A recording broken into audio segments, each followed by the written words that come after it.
Let's unbox guys ang regalo ni Mami for Christmas guys. Rigid.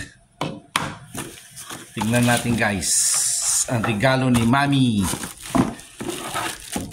Ka-plastic na yan guys. Kailangan natin tanggalin sa plastic guys para mai-register natin online. Guys, on sale to guys. Oh, yan. Fast charging na yan guys. So titignan natin kung talagang fast charging siya. Okay, yan siya guys. Yung 4 amp hour mas malakas guys. 2418. 2417 naman tong 2 amp hour. So tingnan natin kung nagcha-charge talaga siya guys. Oh, yan. Ibig sabihin pag nag-green yan, charging. Okay? Pagpapasok mo yan, pagka-orange, temperature delay. Trigger. Tapos, pag nagbiblink na ganyan guys, ibig sabihin charge na yan. Okay? Pagka nag-solid green na yan, ibig sabihin full charge na. Pagka hindi na siya nagbiblink. So, subukan din natin yung kabila guys. Make sure nag-charge lahat guys. Kasi pagka na-receive mo ang battery, hindi na nila yan pinupull charge guys. Nilalagyan lang yan ng halfway due to shipping. Okay guys, nakuha ko lang to guys on sale. Oh, yan, kita mo yan, magi-green yan. Oh, yan, ibig sabihin everything is doing good.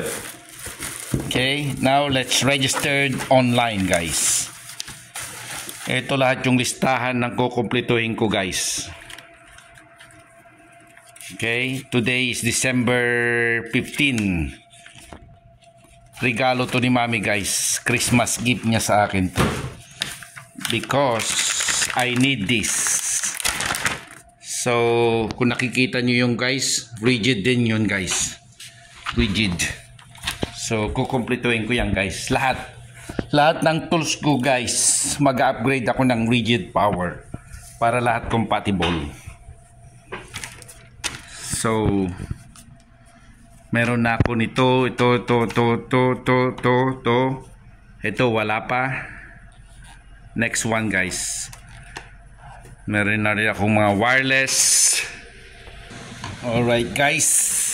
So, bali ito guys, kabibili ko lang din to guys. Itong dalawa na to. Meron ako dalawa din ito. So, tatlo na yung malalaki ko guys. So meron rin akong wireless na reel. Yan guys, wireless na to guys. Oops. Ang lakas ng power nito guys. Wireless na rin to guys. Vacuum natin. Lahat yan guys. Rigid power. Yan, pareho yan. 4 max. Ito guys, maganda tong battery na to guys. Kasi iba yung output nito compare doon. Okay guys, lahat yan i-re-register natin. So nandito yung listahan ng kukumpletuhin kong tools guys. So lahat ng hindi rigid guys, i-donate na natin. So my goal, lahat ng tools ko sa garage, lahat orange. Sponsor ko yan guys. Okay.